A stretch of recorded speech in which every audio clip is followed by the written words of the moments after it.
All right, welcome everybody. Glad to see everyone here tonight. We're going to go ahead and get started. Hopefully get everybody out of here by 9 or 10 o'clock. We're going to actually go into recess and reconvene in a regular public hearing at this time for our TAPR. So Lisa, you want to invite Stephanie to come up to the podium and give us a little background? Sure. Each year we are required to produce the Texas Academic Performance Report, and there are a lot of things that have to be posted, and if we had Stephanie go through every one of them, we certainly would be here well after 10 o'clock. So Dr. Stephanie Brown is going to provide some highlights of that report, and as required by our guidelines, everything will be posted on our website for review. Good evening. Thank you, President Hitzelberger, Board of Trustees, and Dr. Trigg for this opportunity to present the Texas Academic Performance Report, otherwise known as the TAPR. The TAPR consists of the district accreditation status, performance in post-secondary institutions, student achievement data, PEIMS financial data, reports on violent incidences, as well as campus performance objectives. In terms of our accreditation statuses, we have met the highest standard in accountability in our district accreditation status, in our special education status, as well as our financial first rating. For STAR, last year, all students population performed at the 97% passing rate, summed across all grades and all subjects. And then, of course, our post-secondary performance is reported for 2014-2015 graduates. And this is the GPA distributions of those graduates. This is for Texas. Public universities, private and out-of-state schools will not be included in this distribution. And then we have our PEIMS financial report, as well as our report on violent incidences, which there were none to report for this past year. And our campus performance plans are on the district website as well as the campus website. And this report will be posted 2 weeks after this meeting. Are there any questions? Questions, board members? All right. Thank you. Thank you, Stephanie. We are in a public hearing, so I will invite the public as to the TAPR. If you have any comments, any public comments, we are in a public hearing for this specific purpose. If there's anybody who wants to speak about it, come on up and speak. I see no one approaching. I will close the public hearing and reconvene in our meeting. And I think we are to public comments. So our public comment, we're going to now open for public comments. Member of the public who completed a citizen comment card can speak at this time. When I call your name, please step up to the podium and state your name and address. Please limit your comments to 3 minutes. Comments pertaining to individual personnel or individual student problems are not permitted. Please recognize that under the Texas Open Meetings Act, the board may not act at this meeting on a matter not listed on the public notice for this meeting. For those of you not been here, we are not allowed to comment or engage in conversation with you on this. This is just for us to hear the public comments, of which we welcome everyone. If you are here to speak and you have not filled out a yellow card, there is still time. If you fill out a yellow card and hand it to Caitlin over there, we'll make sure everybody here that wants to be heard will be heard. Our first person, Charles Carroll. My name is Chuck Carroll, and my family and I live on 3932 Colgate, directly behind Higher Elementary. Thank you for the opportunity to speak today and for your service to our schools and our community. Our son Jack attended Higher for his entire elementary education, and my daughter Maddie is currently enrolled in kindergarten. Since Jack started in Higher in 2011, we remained extremely active in the school, with my wife holding numerous PTA positions, volunteering in the cafeteria, supply shop, carnival, hosting the annual Teachers Appreciation and our lunch at our house every May, and being at the top of the donors list year after year. We're also strong supporters of the bond package, having a 4x4 sign in our front yard, signing petitions and letters of support, and encouraging our neighbors and friends to vote for the bond package. My wife was also part of the initial Higher Planning Committee. In short, since 2011, we have dedicated our time, efforts, and money to improving Higher and continuing its spirit of academic excellence. We were invited to a Higher Elementary Neighbors meeting in December, and it became clear that certain the items that we believed had been resolved prior to the bond campaign had not. For example, the footprint of the proposed building, including the location of entry, playground, and delivery, has not been formally established. There is the potential, given the formal design of the new school, for receiving and trash removal to be placed on Colgate rather on the side street Pickwick, where it is currently located. Further, the decision to build a 2-story or 3-story structure has not been resolved. Hire, very much like Bradfield, is located in the heart of the neighborhood. Hire fortunately has more green space than the other elementary schools at 6.2 acres, which is more than Bradfield's 5.5 acres, and UP and the new school both at 4.6 acres. This allows Hire greater flexibility in designing a new building and could allow it to maintain a strong green space ratio using only 2 stories. It makes sense for Hire, like Bradfield, given its location and green space, to be a 2-story building. If Hire were to be built as a 3-story building, it would be higher than the adjacent church, University Park Methodist. While I understand that part of the desire of the district's rationale for a 3-story building is the design of grade-level pods, but Hire teachers have been teaching in a 1-story building for many, many years and have been able to provide our children with a solid blue ribbon awarded education. It is not the building that teaches, but the teachers within the building. I believe that thanks to the Hire teachers and Principal Jeremy Gilbert, that Hire is one of the finest elementary schools in Dallas. 30 seconds. And the academic rankings consistently prove that true. I urge the school board to please consider the input of the neighbors adjacent and around Hire regarding the number of stories and the layout of the building. Thank you for your time and your consideration. Thank you, Charles.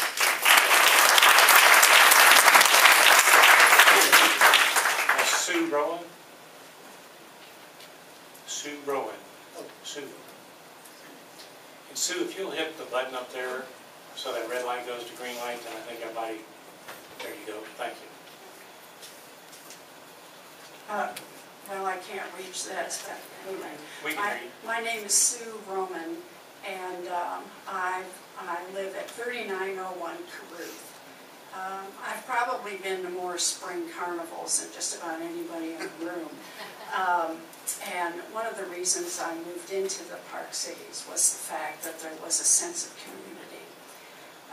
A 2-story building or a 3-story building may or may not affect that, but the look of the neighborhood and especially the property values are going to be paramount as far as I'm concerned.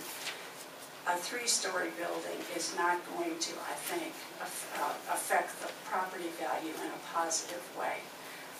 As an educator, I've been teaching school from one area to another for 45 years now. Pods, any kind of educational theory, they come and go. What's basically important is the quality of the teaching. That can be done just as easily in a 2-story building as it can in a 3-story building. This is a community that is reflected by the architecture of the homes as well as the schools. Please keep it that way. Thank you. Thank you, Sue.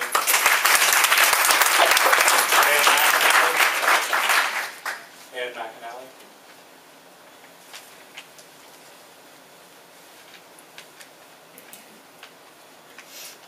Hi, I'm Ed McAnally, live at 3913 Caruth.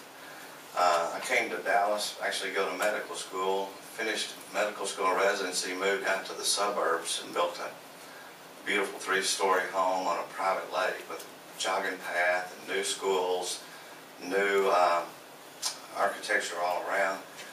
When I got married, my wife, who also was a physician and a lawyer, we both think that we wanted to have children, and we wanted to be in a place that would be best to rear children and raise a family. And we chose the Park Cities. We chose the Hire District. We went there. I went reluctantly because I'd heard a lot of stories about the Park Cities that weren't favorable. I quickly fell in love with most of the people there, and particularly the neighborhood. And to me, that is the real value of the Park Cities, the sense of community. And the fact this place is full tonight because that sense of community is being jeopardized. And if we don't stop and listen to people, there's going to be a greater fissure in that community. And there's nothing that could be more harmful to the communities than to have a rift that is generational. people feel like they're not being heard, they feel like they don't have a voice. And I know that I know a lot of you individually, and I know you don't feel that way, but that's the sense that we have. We've had some meetings, and there's all kinds of stories that are being talked about, but there's a sense that you, who are supposed to be representing us and working for us, are telling us what we're going to do. We don't feel like we have a voice. So to say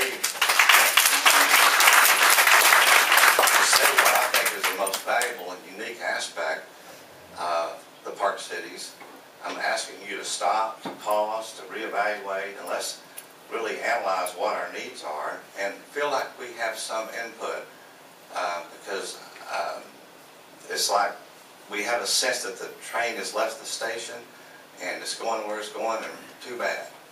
And that's just not how it should be done here. Thank you.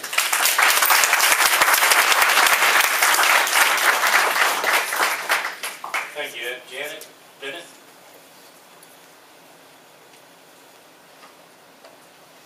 Good evening. It's a little loud. My name is Janet Bennett. I live at 3929 Greenbrier with my husband Paul and twin 6-year-olds who attend kindergarten at Higher. I've attended several school board meetings where concerned citizens have asked the board to place on the agenda the topic of whether Higher students should be displaced for 2 years to School 5 while Bradfield and UP are displaced for only 1 year. I'm speaking today to ask once again that the board put this matter on the agenda for discussion and to present my own study that addresses traffic congestion and the safety of our children. I've seen studies presented that show a marginal difference in drive times between schools, but nothing measuring the number of drivers and congestion. So, using the school directory spot, I created my own study charting addresses, distance and walk time for each of the 675 students that are in the Higher directory. I'm happy to share it. With that, I found 2 key things in my analysis. One was that even though School 5 is in the Higher zone, sending Higher students to School 5 will cut the number of walkers and bikers by half, and which will result in an increase in parents forced to drive students to school. That increase, and 2, that increase in traffic and the location of those Higher families forced to drive to School 5 will result in an alarming increase in traffic on the streets surrounding Higher, as Higher families driving their children to school are crossing paths with Bradfield families driving their students to Higher. Today, there are probably around 500 students being driven to school at Higher. Next year, if we do what is planned, bringing Bradfield to Higher will result in over 1,200 students being driven through our neighborhood, which I think is dangerous for our children. The numbers I found, children walking to school probably walk no more than half a mile. Today, 211 students can walk. With School 5, only 132 Higher students can walk. Children biking to school probably only bike no more than a mile. 525 can bike today. Only 238 can bike with School 5. Families living more than a mile from Higher, today there are 182. With School 5, that will be 461. The thing that I thought was most concerning was where the families live. 219 students live west of Preston, and 311 students live between Preston and Hillcrest. Add that to the small number of students who live outside of the boundaries, and you have 541 students, or 80%, that are driving across neighborhoods to get to School 5. And that's crossing paths with the 700 Bradfield students that are coming into Higher. That means that where we previously had probably 500 cars driving through the neighborhood, we can anticipate 1,200. I'm concerned about the safety of our streets and the safety of our students in getting to and from school. We love Higher, we want to be at Higher, but more than anything, we want all of our Higher students and Bradfield students to be safe. I again ask that the board put this topic on the agenda for discussion so that the best decision can be made for the safety of our children. Thank you. Thank you. Lindley McAnally.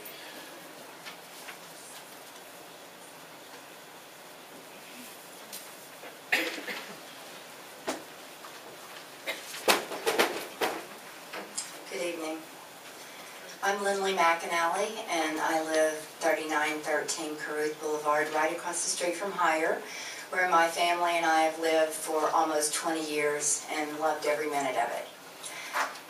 When the bond first came to my attention, which was not very many months actually before it was voted on, I was under the impression it was needed because we have increasing enrollment.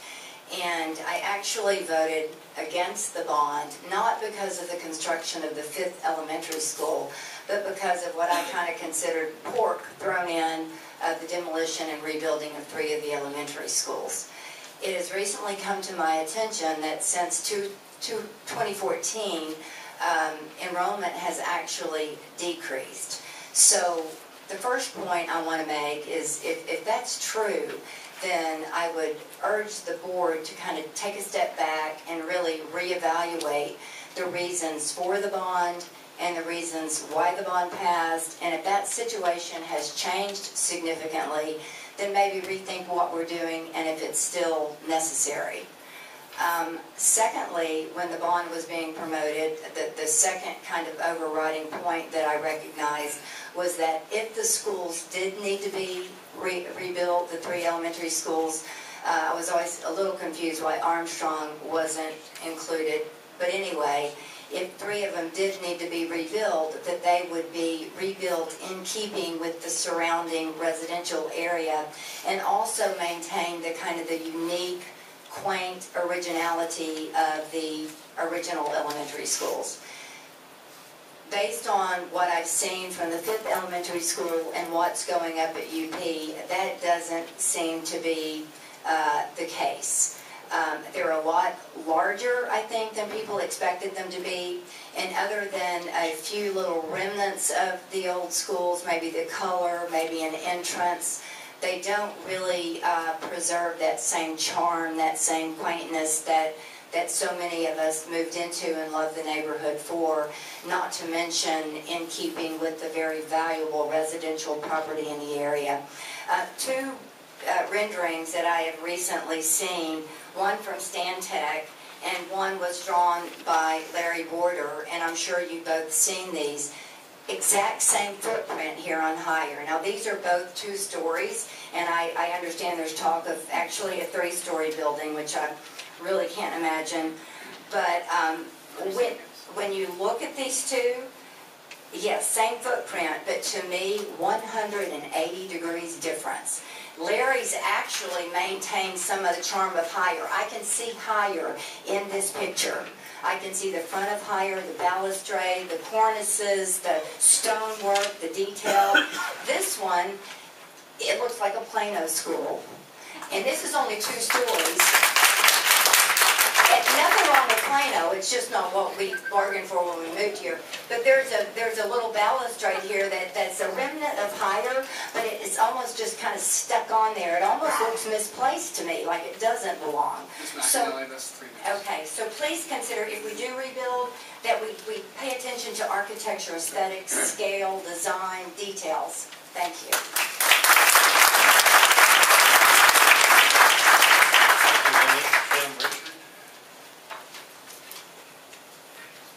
Hello everyone, I'm Jim Richard.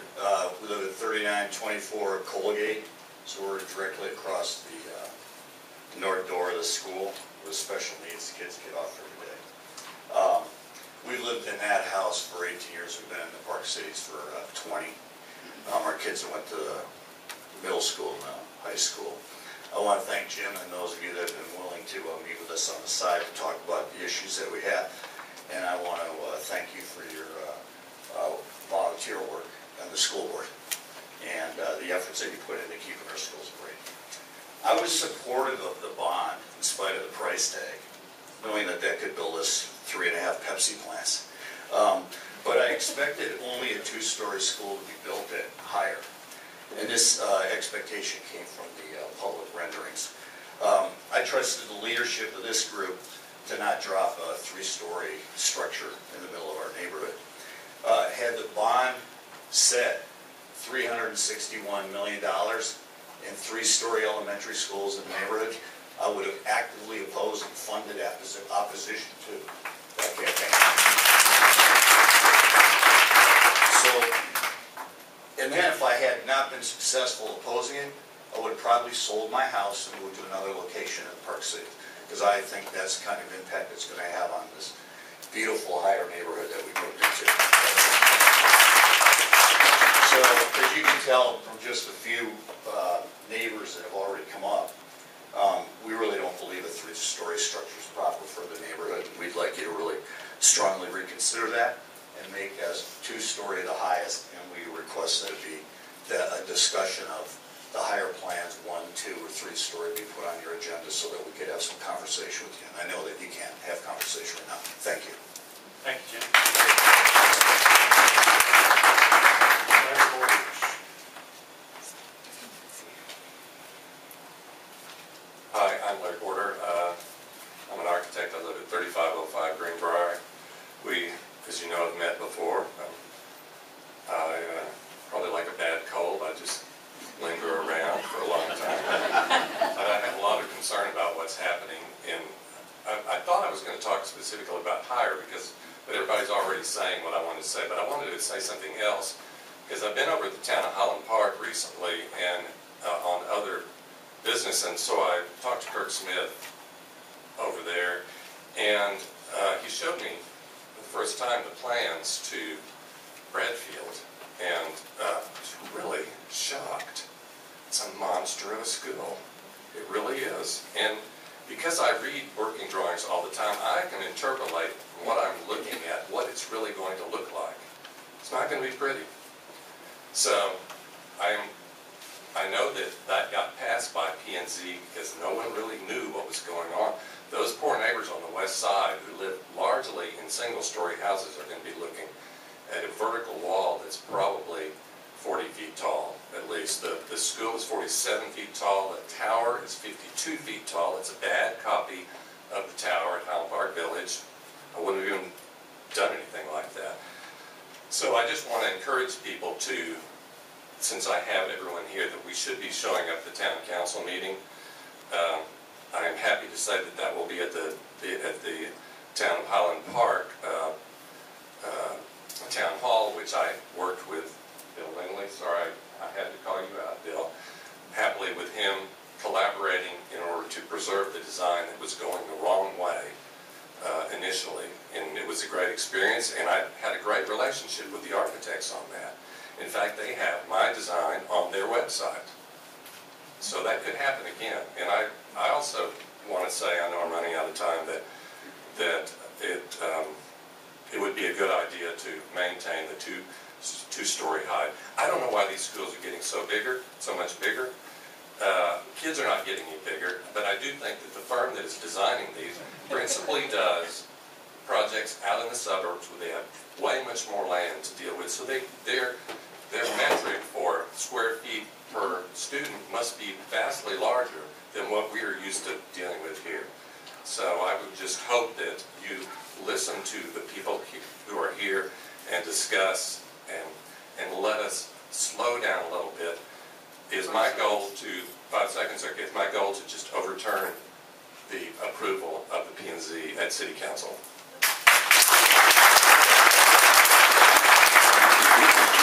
Thank you, Larry. Heather Hunter.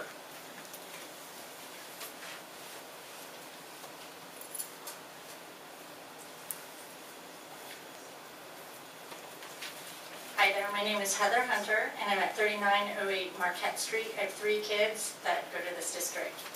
I want to start off by saying to all of you that I've always, to the board, that I've always respected and valued the time you all put into our schools, the faculty, students, community, but lately, I'm losing your trust and faith. We are here because we want to work with you. We want to work together. Together we can build amazing schools, an amazing district. It may take a little more time, but it would be a lot better for all of us if we could vote or have some sort of input into building and rebuilding our schools, or better yet, just go back to what we voted on, which was 1-year displacement for hire, and the drawings you sent out showing hire as a 2-story building. I am here tonight not just to represent myself, but to represent the 3900 block of Marquette. We are the street directly behind hire. We have mainly empty nesters on our street who have no idea what is going on with the rebuild of hire. When I shared with them the news of the possibility of a 3-story building being built in our backyard, not one person liked the idea. In fact, I got comments back saying, when did they start thinking 3 stories when we voted for 2 stories? Another neighbor said, we moved here because we love the look of hire. From another neighbor, we moved here because hire was cute. A 3-story albatross will not be cute. It will totally affect housing values and desirability to live in the direct vicinity of the school. And this was from another neighbor of mine. We're screwed. These are just some of the statements I'm hearing from my street.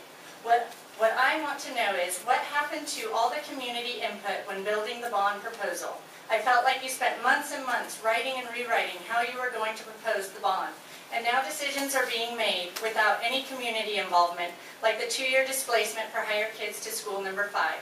That was completely done behind closed doors. I still have no idea how that changed from 1 year to 2 years. The only reason that I heard was too far for Bradfield parents to drive to school number 5. So you basically screwed us there. Now we are dealing with an even bigger issue that will last our lifetime and change the look of our community forever. 3 stories is an office building, not a neighborhood school. Please listen to the citizens and respect the historical value of higher in our community. I would like you all to pause, rethink, and adjust. Thank you.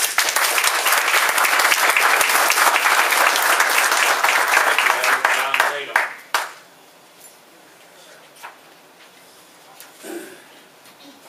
We're all a little show and tell. Some of it's old, some of it's new.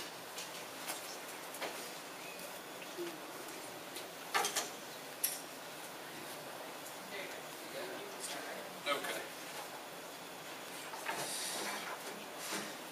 How you doing? John Tatum, 3800 Bryn Mawr. Happy Mardi Gras. As I was flying out of New Orleans, I thought it's poetic that we're here on Fat Tuesday.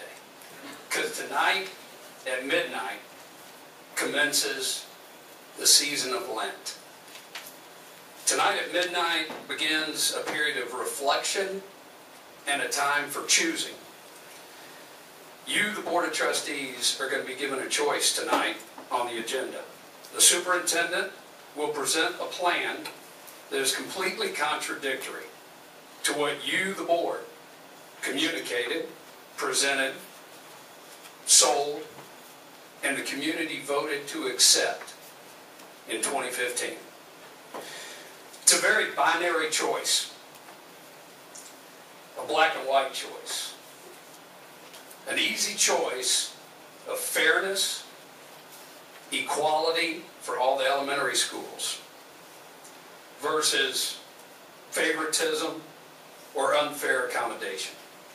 The plan that the superintendent will present for your approval, review, and ultimately you guys are going to own it and oversight is a plan we have proven to be intellectually dishonest through the results of 2 traffic studies. One that we paid for and one that you guys paid for. Superintendent's plan defies the laws of mathematics and logistics as it relates to traffic flow and traffic congestion.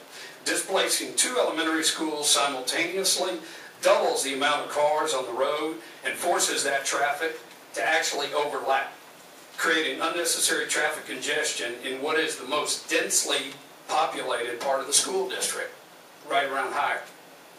The superintendent's plan to displace Higher and have Bradfield attend Higher produces a significant amount of increased cars on the roads while also decreasing the amount of roads and options that those cars have to travel.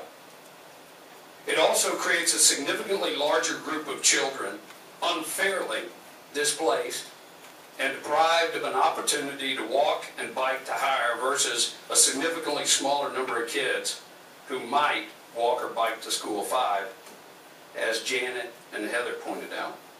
The superintendent's plan caters to a minority of adults. I'm almost finished.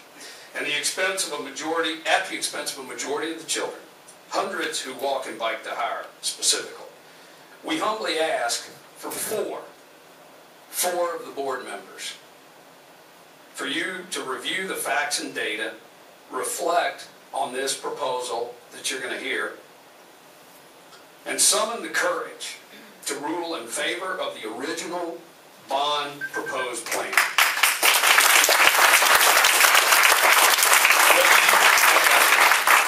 Whether you overrule the superintendent on the principle of integrity of what was presented and approved by the voters, whether you overrule the superintendent on the principle of your personal ethics, or whether you overrule the superintendent on the principle of intelligence based on the merits of the facts and data.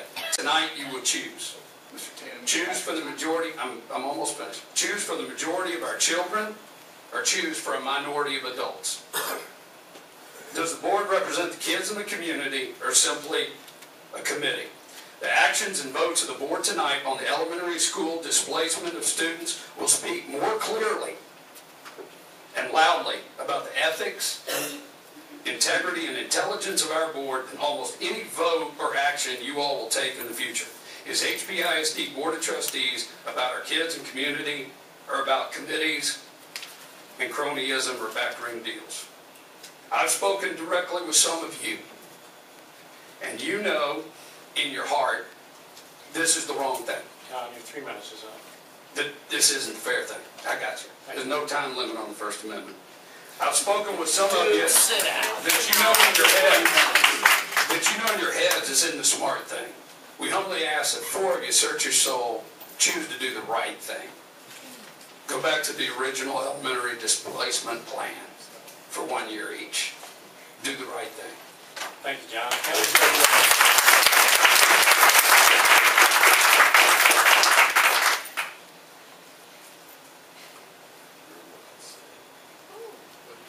Sit down. You had 3 minutes. You used your privilege. Good job. Way to go, John. Good job.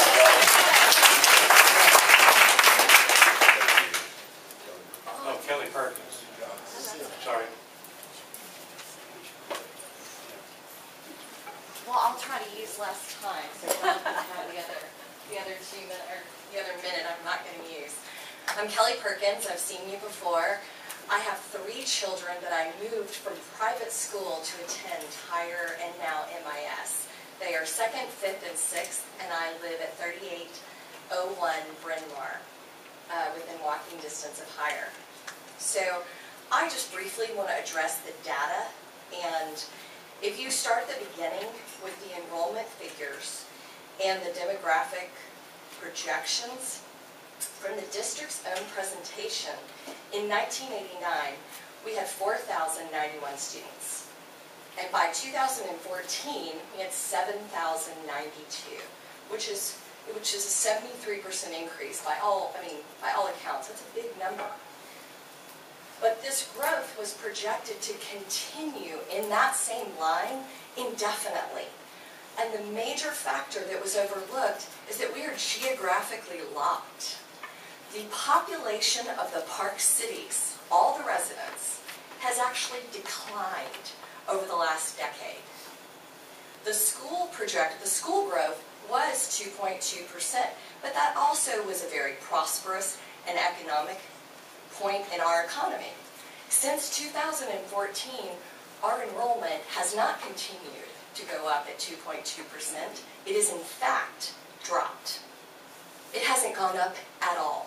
So today, this fall, after the completion of UP, fully completed, with the added school number 5, we will have 949 empty elementary seats. Empty. And we have a residential population that is declining. So we want you to pause, reflect, and these are from public sites, these are from your own numbers. If we're going to do this, and I voted for the bond based on what was presented, but now I'm realizing that the people that proposed this may have relied on numbers that weren't quite complete. So with no finger pointing or anything else, we want you to just pause, reflect, and really consider where our future is and what the actual numbers today reflect, and whether we need to continue along this path. Thank you.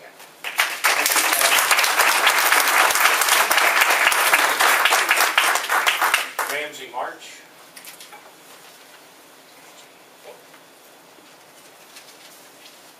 Hi, everybody.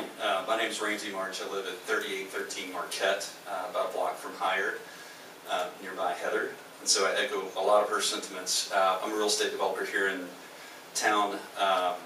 So I can sympathize certainly with where you are, where you said there's been a lot of dealings that we're not privy to, and a lot of things related to design that are going on that we just can't possibly know. So thank you for your service. I have 2 kids at Higher now, another head there next year. I don't normally speak at things like this. It's very unusual, but what I thought I'd do, I know a lot of people were talking about some of the promises made, but I'll read from the FAQs that were posted in July of 2015 prior to and the ramp up to the vote that really everybody looked to and relied upon. Where will elementary students go during rebuilding? Reference, 1 school year each displaced. Bradfield, Higher, and University Park are historically significant facilities. How will they be rebuilt to complement the surrounding neighborhood? Community input will greatly influence the final designs of the schools. I don't think anybody feels like there's been great influence to this point in the design. Will all the new elementary schools be the same, or will they be unique? The design of each school will aim to reflect the setting. Will the new buildings be 2 stories or 3 stories, specifically addressed in the FAQs that we all relied upon? Renderings of the schools will be available in September of October of 2015. Then the rendering was posted in October of 2015 as promised, 2 stories for Higher. Again, we relied upon that. And then down at the bottom, again, 1 year displacement. Why is this a good idea? Because it's convenient for all the schools impacted because it's a 1 year displacement. And it even addresses that busing could be required for Bradfield students. The Bradfield parents saw this same FAQ. They voted for the bond. I live a block from the school. I would not have voted for the bond based on those facts. And lastly, I want to touch on the difference between a campaign promise and a bond promise. A campaign promise is made by a politician, and those are broken frequently, as we all know. In 4 years, I have an opportunity to vote that person out of office. A bond promise is like a covenant. These promises were made. One has already been broken at Higher. Another is at risk. A bond promise is a covenant. It's permanent. It can't be broken. If my bond breaks a promise, I can't vote it out of office in 4 years. This is it. So please take it seriously. I echo John's comments on the 2 year displacement. We would love to see that reversed and for the integrity of the process to be restored. And then on the 3-story structure, it absolutely cannot happen. And we'll do everything we can to provide the input we were promised. Thank you.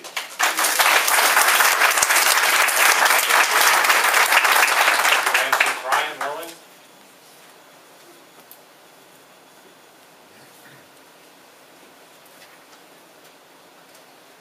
Hi, my name is Brian Lowen. I live at 4412 Caruth Boulevard, and I've got 2 children, both are out of the Higher School District, but I wanted to voice an opinion that I think is being echoed apparently unanimously here today, but I really feel like Charles' opening statement spoke a lot, that it really, he articulated what I would like to say in a way that he understands what's taking place here, the changes that took place from the time we voted on this, and I voted for the bond initially, has changed dramatically. And if I could redo the vote, I would vote no now. And I think the board needs to hear that the community has been, if it's not misled, there's definitely something wrong with when the community's standing up and saying, this is not what we voted for.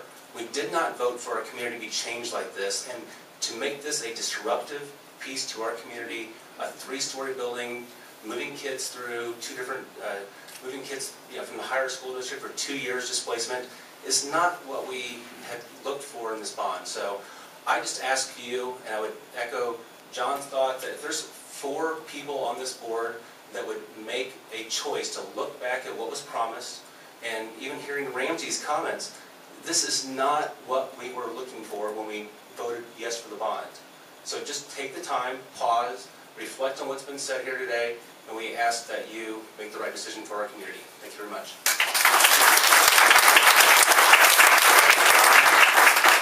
Nathan Halsey. I wrote at the top of that card if the 4 points were covered. I was going to say, are you good? Be redundant. Yeah, Okay. I echo what they said. But Oh, come on, be redundant. I'm giving my 3 minutes to John Taylor.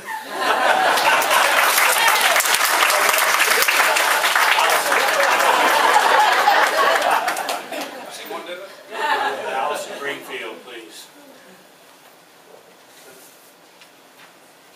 About to say what was just said. My name's Allison Greenfield. I live at 4041 Bryn Mawr. I was not planning on speaking tonight. When I sat down, my husband told me that everybody had to fill out a yellow card, so I filled one out. I know there's been I did vote for the bond. I grew up here in this community. I went to Bradfield. My husband went to Hire. I love it. When we moved back here, we had great discussion about what pocket of the Park Cities we would choose to live in, and I said, you know what is so great is that they are all awesome and equal, and it doesn't matter. And now I feel like what is being threatened in the Park Cities is that it's not an equal feeling. Seeing what was built for the 5th elementary school is really disheartening, and driving down Levers every day,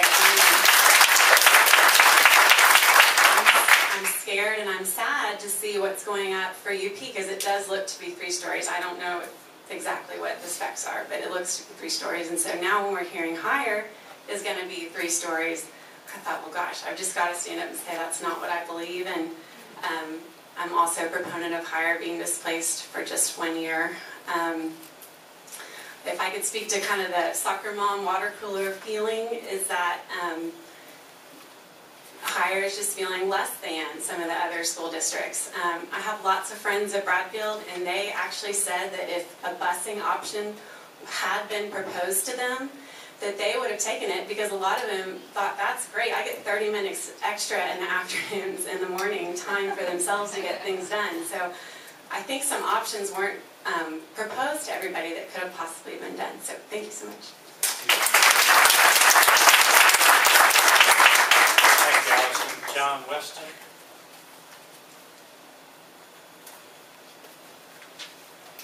Good evening, I'm John Weston. I live at 4053 Purdue.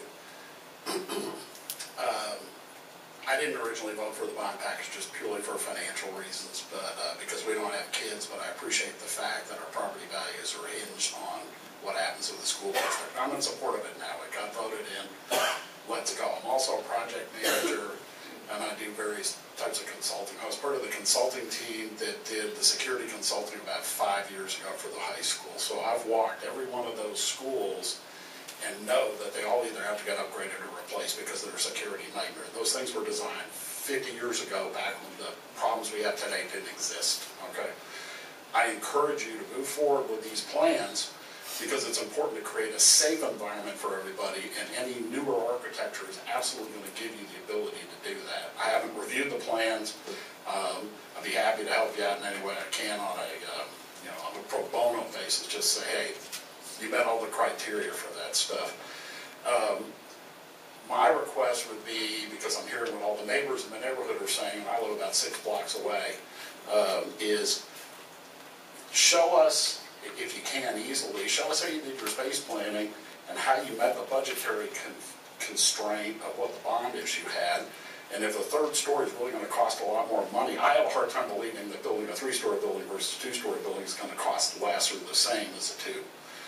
So if the space planning proves out that you absolutely can't exist without having that third story, show us. And give us the opportunity to at least understand where you came up with. I know the architect did those studies. They have to. That's part of what they're contracted to. And they carry errors and emissions insurance so they don't screw up. That's basically it. I'm in support of let's move forward and let's get this done on time, on budget, or under budget. I can understand everybody's apprehension about having to have their kids out of one school for 2 years. But I really applaud you in moving forward and creating a better learning environment and using today's technology and today's requirements so that it's a good place for everybody to go for a long time to come. Thanks. Thank you, John. Yeah. Wes Miller.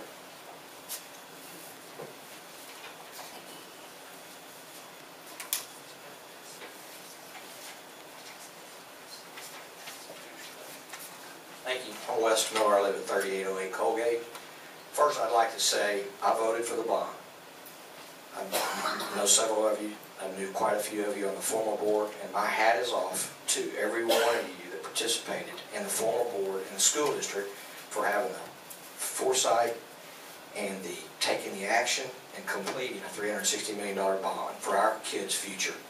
I mean that sincerely. I had a big long speech, it was 2 minutes and 59 seconds, but hearing what I'm hearing and what I think you're going to continue to hear, if I'm you and I'm in your chair, I'm putting myself in your seat, there have been a couple of changes. Why would we not do this? Why would we not keep going with our plan? If there hadn't been a few major changes that I'd like to bring up, then I want you to really consider, should we be doing this? And I don't know what the answer is. Maybe building a 3-story. I don't know. Maybe building a 1-story. Who knows? But I do want to say that I know for a fact I'm in the shopping center, grocery anchor shopping center development business, and I follow mouths to feed. I do know for a fact that for the first time in 2016 it's been reported that millennials have surpassed baby boomers. And that means a lot of things, but more importantly, it means less marriages, it means higher divorce rates, it means where these millennials are headed from a children's perspective. More importantly, it's a fact that women are having fewer children, not only from a fertility rate, which means how many children they'll have in a family. The gender pay gap has narrowed the field, more women in professionals, which all this means fewer children. So I do believe that in itself, just that change in demographic coming down the pike, and they say that's till 2036 before you can evaluate where we stop and we take a new count. Secondly, and most importantly, great for taxing authorities are unfortunately, but fortunately, just not necessarily since 2009, but since 2013, our home values have increased up to 30%. There are some home values that have increased 50%, depending on the redevelopment. But it's a known fact between Hillcrest and Preston specifically, South and Northwest Highway, higher district, we have experienced a value that will prevent future young families from moving into the specific immediate higher district. I think it was brilliant on the school board and the independent school district to identify the new school east of Hillcrest where more families can afford that particular area. But if you really look at what's happening, these two changes in itself, we ought to step back and say, how does this change what we promoted? So I really just encourage you to step back and let's look and reevaluate. We've got time, designing higher. May take 2 weeks, 30 days. I'm just asking everybody to reevaluate, should we be doing this or directing these funds towards the high school? Don't know.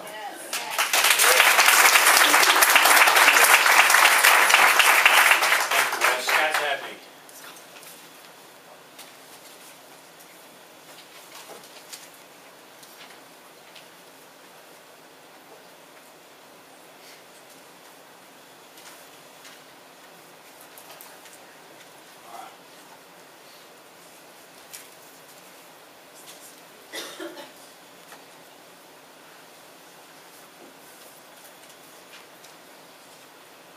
Let me just hand these out first, and then I can start. I got one. Let me see. This is just, I'm going to talk briefly about this. Yeah, will you do it? That'd be a lot better. Okay, here, yeah.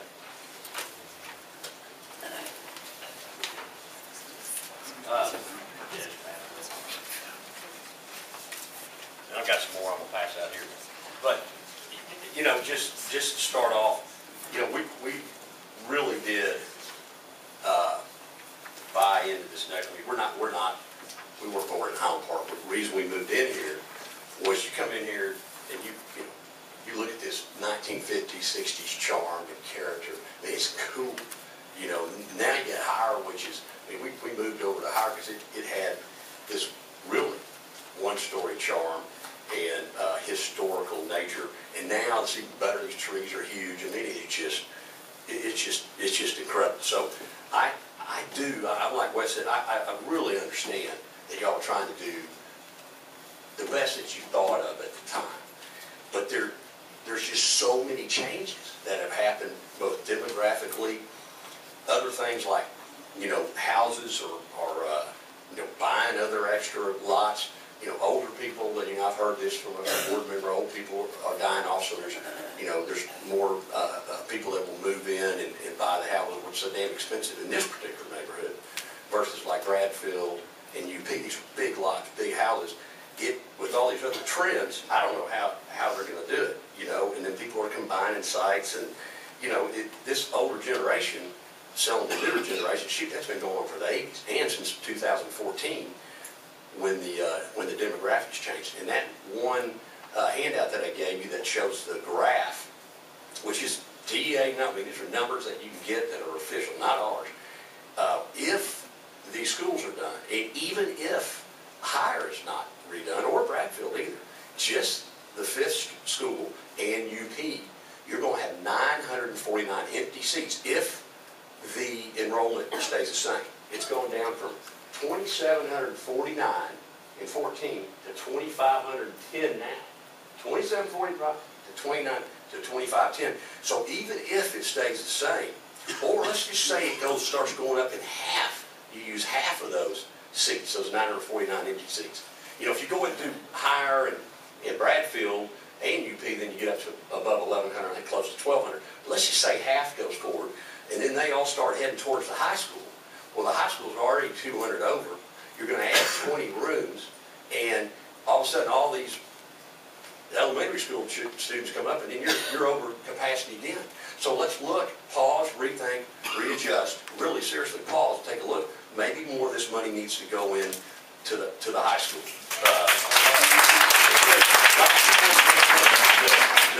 The money saved by upgrading, expanding Hire, just like Armstrong, you're gut in the middle. You're coming up with the pod stuff like you guys want. It's still being upgraded, and it's got that charm. And there's no reason why we can't do the same thing with Hire. So Armstrong, and pause, reassess, and reallocate.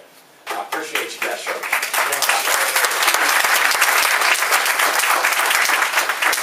Tanya McKinney.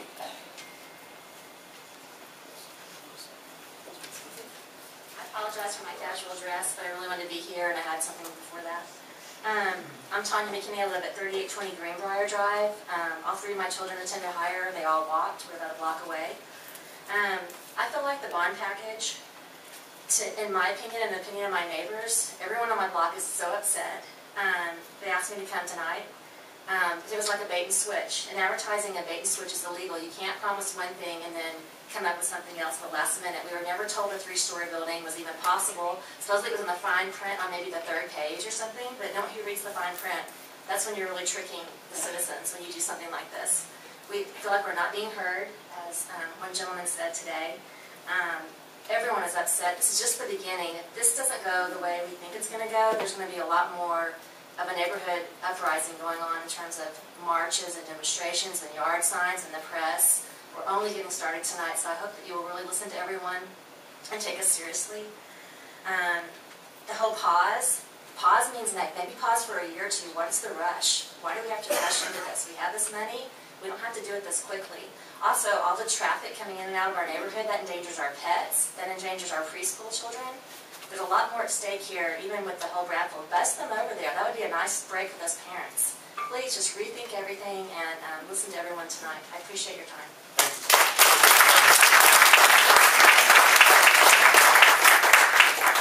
John Clark. John Clark. All right. Ashley Cook.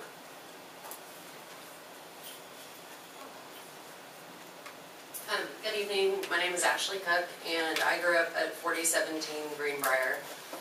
My dad grew up in Highland Park, and then we live over at 3801 Southwestern.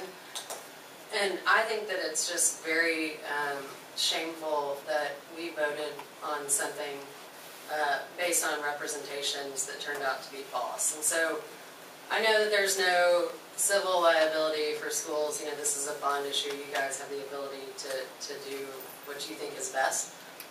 But if there weren't that protection, then in my opinion, it's just plain old fraudulent inducement. I don't think that there's very many people that voted for the bond that would vote for the bond if it were disclosed that and the disclosed that you were going to displace the higher students. So I feel extremely sad because I think the integrity of the neighborhood is being diminished, not only with this bait and switch, but also with the architecture. It's embarrassing to drive by that new school. It's shameful. We can have tradition, we can have class, and we can also have technology. So I vote that, or I would ask that you go back to what we voted on, which is a 2-story building, and that you not displace the higher kids, and that you please try to save some of the character of this area and not make us look like Plano.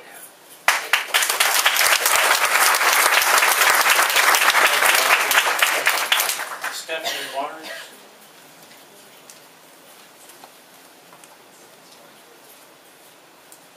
Hello, I'm Stephanie McMurray Waters, and I didn't even know about this meeting. I found out about it, I think yesterday or the day before, from Preservation Dallas. I'm on their email list, and I could honestly argue this point both sides evenly, because I came from private school, moved my kids over, and they are really pushing technology and all the things that y'all are saying that the new updated location will give us. So I'm going to let everybody else behind me argue about the buildings, and I'm going to tell you about something else that only affects me, my little family, and my daughter, that occurred on February 2nd.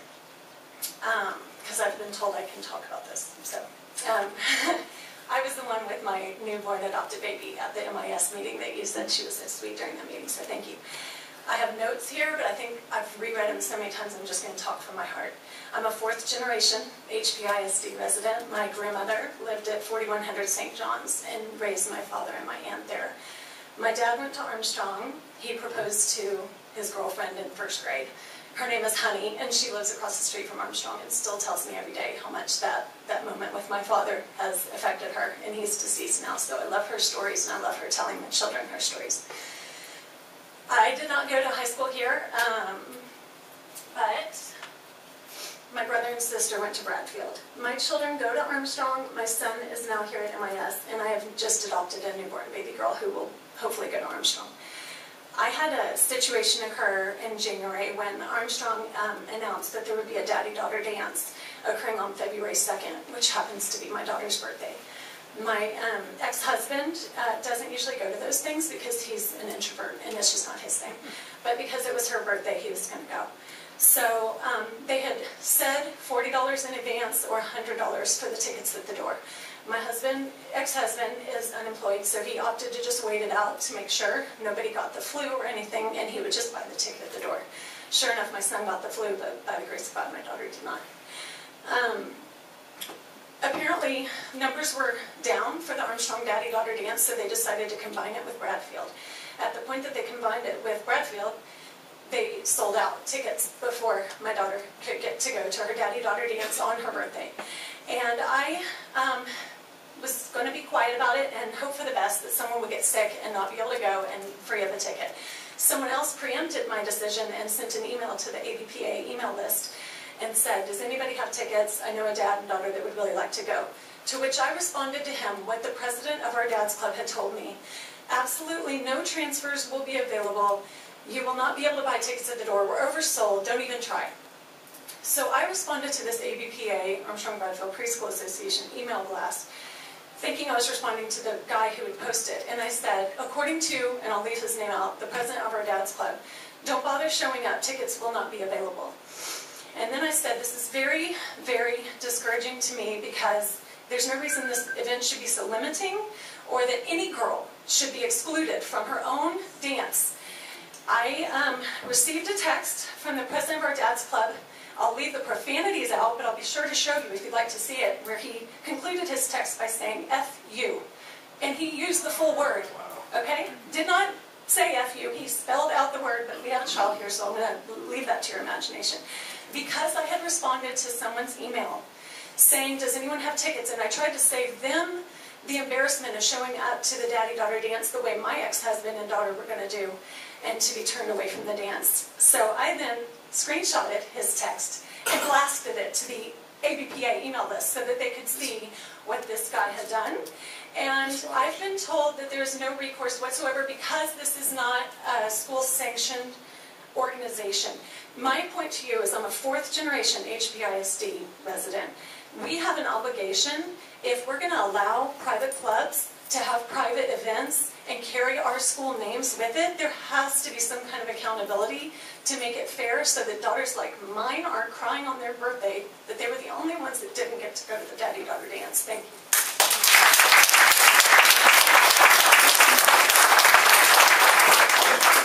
Thank you, Stephanie. Grant Walsh.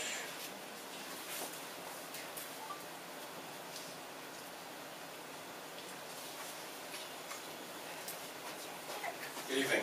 I'm Grant Walsh. I live at 3434 Westminster. I've got 3 kids, 2 that are at elementary 5 at UP. I've got a 3rd grader and a 1st grader, and I have a 4-year-old who's going to be on his way up. I'm probably in a little bit of a unique position because my school's already been torn down.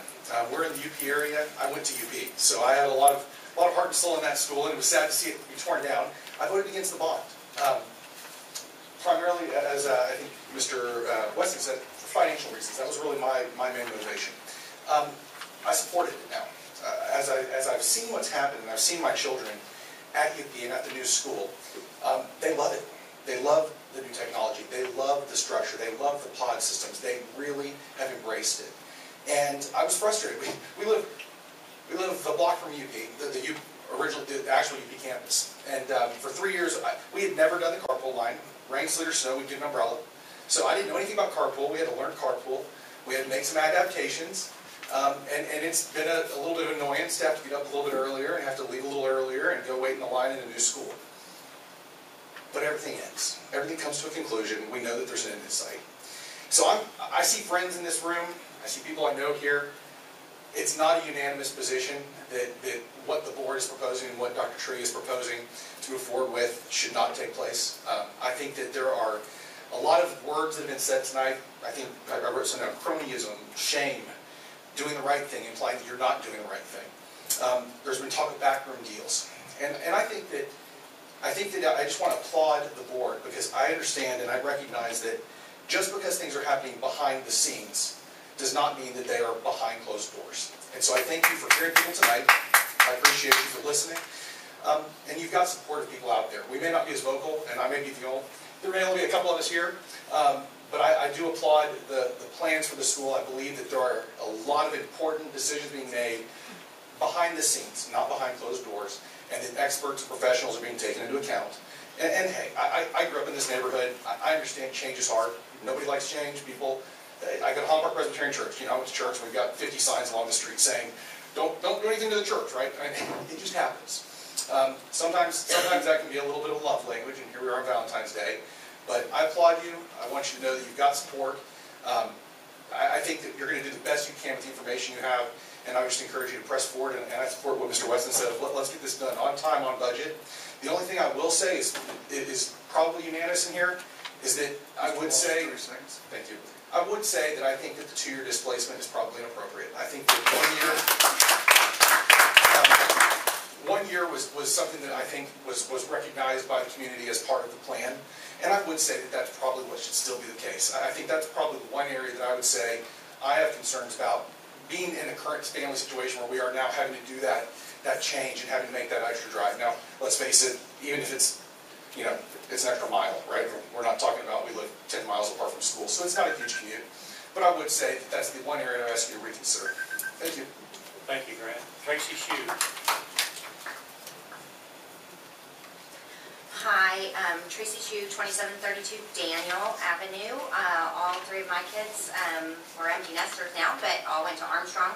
So I don't necessarily have a dog in the fight, but was kind of forced up here tonight. So, and I'm sure you've all learned about a kind of grassroots group that has started called Concerned Park City Citizens. They hosted a meeting last week for majority higher parents, but there were quite a few other people there, and I just wanted to give you a little feedback on that because some people thought it was important. That we did put out a little survey asking a few things, and we had about 54% of our attendees participate in the survey, and I can email this to you guys, or John, if you want to take a look. He's always so nice to take my calls. But we asked what's the percentage that would prefer that Hire procures a collaborating architect? like Armstrong, 74% checked that box that they would. Hire continues to work with Stantec exclusively, 0% checked that box. Hire's upgraded, a mix of, right, so there is, and that was 67%, that people, got the idea that, we're going somewhere, we want to move forward. And so that kind of gives you an idea. Hire will be 3 stories, 0% again on that one. Just of some of the sentiments that are out there. And then we also took a lot of comments from people who I'm sure some are here tonight and some probably weren't able to attend tonight. So I just wanted to give you a few of those. New is not always better. The new 5th school is already falling apart as a UP builder. It seems obvious the school will need a complete facelift in 5 years. Stay the same. Building enhances property values and is state-of-the-art in learning facilitation for all children. There are many design flaws in school number 5 that indicate little thinking was put into the design. For example, the lockers are undersized and aren't even big enough to hold a standardized backpack, much less a winter coat too. Not that we need that very often in Texas. And many doors are already broken off. Common sense. Why are they still moving forward when enrollment is down? And the list goes on and on. I won't bore you with all those. But I just wanted to also, I totally agree with Ed and the sentiments that have been here. We are a wonderful community of families, friends. Our kids have grown up together. We've served on committees together throughout the years. Shoot 3 seconds. Oh, thank you. And I just don't want to see this become a bigger divide or, like Ed said, jeopardize the sense of community that we all love and enjoy here. Thank you. How many people new enrollment was declining? And less than half the group raised their hand. Oh, yes. The people did not realize that we're there, that was a new factoid for a lot of the attendees. So that's something that people are kind of starting to wake up to. And again, our motto started out and has grown, if you'll like to pause, rethink, and adjust. Just like you would with any major decision that's going on in your life, in your home, in your community. Thank you.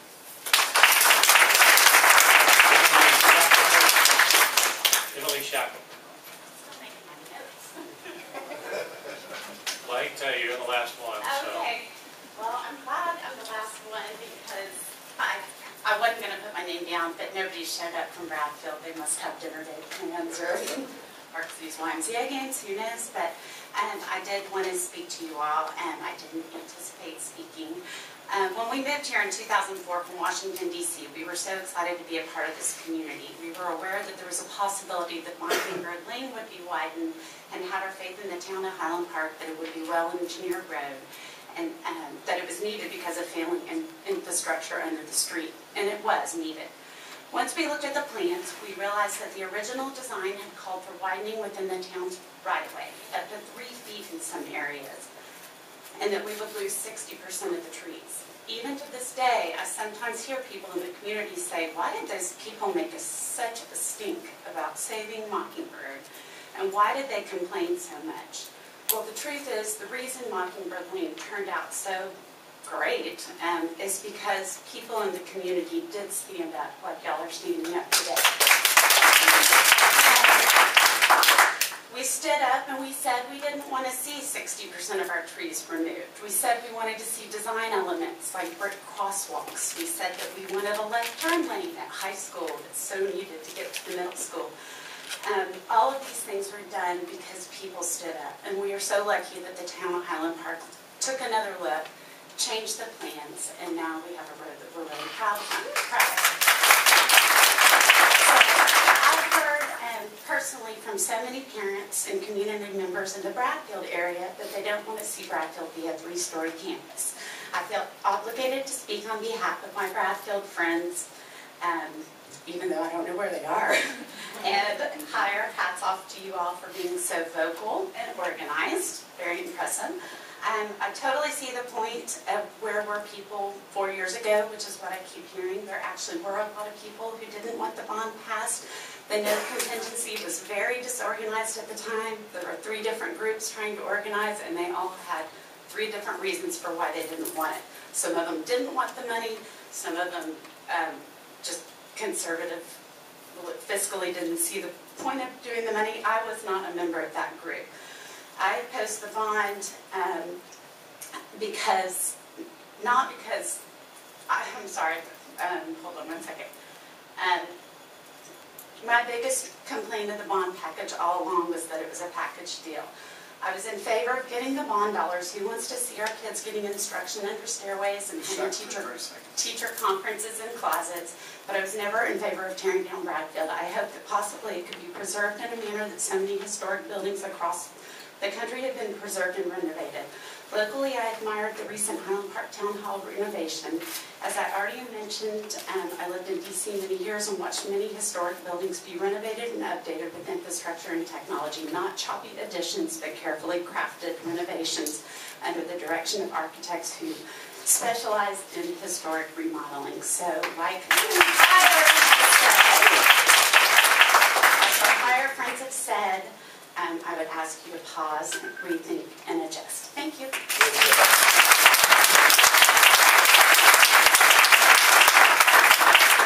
Thank you to all of you that have taken the time and desire to come and talk to us. And we, as always, we always welcome all public comments and take those into consideration. I'm moving now on to board announcements and committee. I understand that the group may be sticking around for another facilities report. But if you want to get up and leave now, you're welcome to it. For those that you want to stay, we're going to move on into board announcements and Edward Herring. We're not allowed to comment during the facilities report, are we? Correct. It's just a report on the board. Okay. I've got facilities updates on that. All right, let's hold on until everybody.